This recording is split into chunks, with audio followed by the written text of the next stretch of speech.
Today is Monday, December 9th. What to know today about a shooting at a Florida Navy base, a new report from the Justice Department, and a volcano eruption in New Zealand. Plus, remembering a Sesame Street icon, Disney's $10 billion milestone, and a mishap at the Miss Universe pageant. Welcome to The Newsworthy. All the day's news in less than 10 minutes. Fast, fair, fun, and on the go. I'm Erica Mandy. Thanks so much for being here. You ready? Let's do this. The FBI says it's investigating a shooting at a Florida Navy base as a possible act of terrorism. The gunman shot and killed 3 people at the naval base in Pensacola on Friday and hurt 8 others. NPR reports the 21-year-old shooter was from Saudi Arabia and was even part of the country's Air Force. But he had been in the U.S. for 2 years and was getting flight training at the U.S. base. Apparently, that's not uncommon. CNN reports people from partner nations like Saudi Arabia have been getting trained there for years. The AP reports right before the shooting, the gunman ranted on Twitter about how the U.S. supports Israel and accused America of being anti-Muslim. He also went to dinner with 3 Saudi flight students before the shooting and reportedly showed them videos of other mass shootings. Their involvement is still under investigation. In fact, reports say the FBI is trying to figure out if the shooter acted alone or if this was part of a larger plot. There are also questions about how he got the gun on base, since that's not allowed. He did buy the gun in Florida legally, even though he's not a citizen. Florida's governor blames what he calls a loophole in federal law that allows foreign nationals to buy guns under certain circumstances. As for the victims, all 3 who died were Navy sailors, and the wounded includes 2 sheriff's deputies and a Navy police officer. CNN reports the Navy credits those victims for confronting the gunman and saving other people's lives. The shooter was killed by deputies. This was actually the second shooting at a military base in 3 days. It was just last week when a sailor killed 2 people at the Pearl Harbor shipyard before turning the gun on himself. Investigators are still trying to figure out the motive in that case.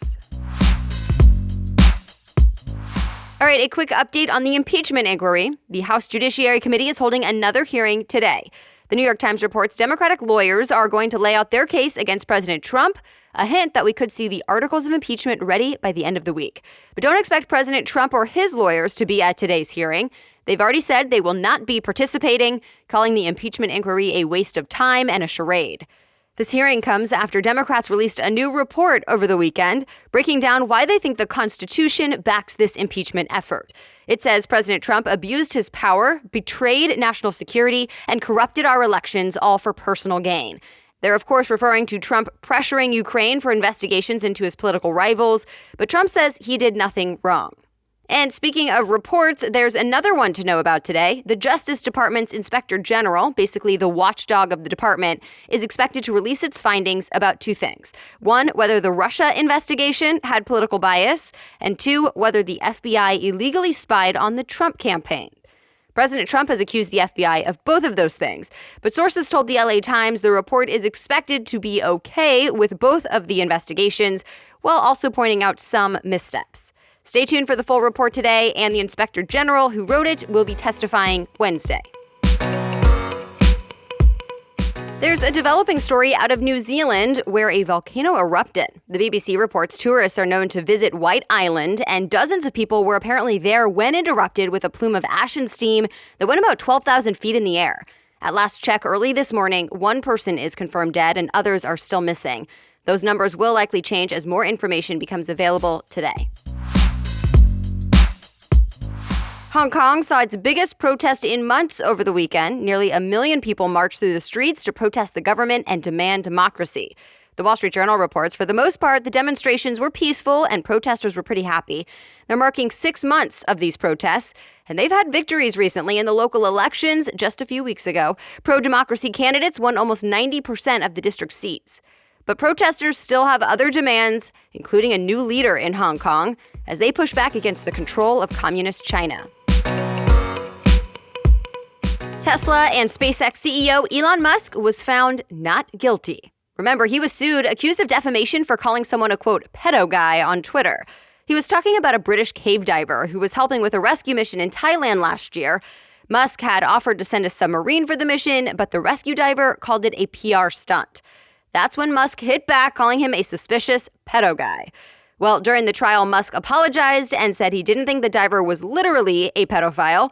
Ultimately, Business Insider reports the jury felt there wasn't enough evidence to prove the tweet was actually damaging, so Musk is not liable. Google Maps is reportedly working on a new feature meant to make walking at night safer. The map would point out which streets are well lit by highlighting them in yellow. It might be especially useful for tourists or people not familiar with an area. Google has not confirmed this yet, but analysts say it's expected to roll out in India first and then expand from there. And there's a new feature coming to Snapchat that lets you add yourself into a video or GIF. It's called Snapchat Cameo. TechCrunch says the feature uses a selfie to put your face on someone else's body, and then you choose a short looping video to be in. Snapchat is still working on this feature, but it's supposed to debut soon. Once it's live, you'll be able to find Cameo by tapping the Bitmoji button in the Snapchat app. The rankings are in. Here are the 4 teams that will compete for the College Football Playoff National Championship. Number 1 is LSU, or Louisiana State University. They'll play number 4, Oklahoma, in the Peach Bowl. Ohio State and Clemson earn the number 2 and 3 spots, and they'll play each other in the Fiesta Bowl. Both games will be on December 28th, and whichever teams win those will continue on to the championship game in January. The rest of the bowl games are also now set, like the Rose Bowl with Wisconsin versus Oregon, and the Orange Bowl with Virginia and Florida. Well, we have some sad news about 2 entertainers. First, fans are remembering an up-and-coming hip-hop artist, Juice WRLD, who became famous last year with his debut hit, Lucid Dreams. He apparently had a medical emergency at Chicago's Midway Airport and later died. Some reports have described it as a seizure, but officials haven't released a cause of death. People magazine says his song Lucid Dreams became one of the most popular songs of 2018, and several of his other songs climbed the charts. In fact, he won Best New Artist at the Billboard Music Awards this year. Juice WRLD, whose real name is Jared Higgins, was from Chicago. He was just 21 years old. And another notable person in entertainment is being remembered today, a Sesame Street icon. The original puppeteer who played Big Bird and Oscar the Grouch on Sesame Street died at home over the weekend after a long illness. USA Today says Carol Spinney was on the children's show for 50 years. He was 85. Well, on a much lighter note in the entertainment world, a record-breaking weekend at the box office. Frozen 2 was once again at the top of the charts for the 3rd weekend in a row. The Hollywood Reporter says the movie already brought in $919 million worldwide and will soon become the 6th Disney movie this year to cross the $1 billion mark. And because of those blockbusters, Disney will break its own record and become the first studio ever to bring in more than $10 billion at the worldwide box office within 1 year.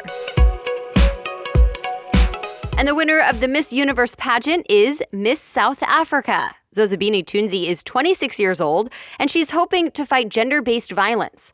Miss Puerto Rico was runner-up, and Miss Mexico came in 3rd.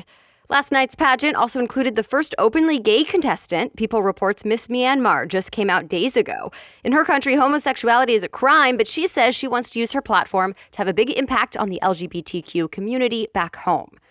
As for the host, Steve Harvey, he messed up. Again, E! News says he announced the wrong winner of the national costume contest. It wasn't entirely his fault, apparently. He says the wrong name was in the teleprompter. But remember, back in 2015, he accidentally announced the wrong winner of the entire pageant, which he got a lot of flack for. He also joked about it a few times last night. And that's it for the main news today, but it's now time for Money Monday, where we talk about one interesting money-related news story you should know. Today, we're talking about house hacking. It's a term now used to describe when someone buys a house and then rents out most of the rooms to cover the cost of the mortgage. It allows people to live a low or no rent lifestyle. For example, a 26-year-old shares a 6-bedroom, 3-bath house with 2 roommates and then uses the other rooms as Airbnbs, bringing in well over his monthly mortgage. Money Magazine says house hacking is still pretty rare, but the number of married couples with roommates more than doubled in the last decade. While having tenants cover your mortgage sounds pretty nice, Forbes says, don't forget, the house hacker is still a landlord and has to deal with any of the tenant or maintenance issues. All right, thank you so much for listening. As always, you can read more about any of the news stories we talked about today in your podcast app or over on thenewsworthy.com/show notes. The Newsworthy is ready for you to listen every weekday by 4 in the morning. I'll be back with more news tomorrow. Have a great day.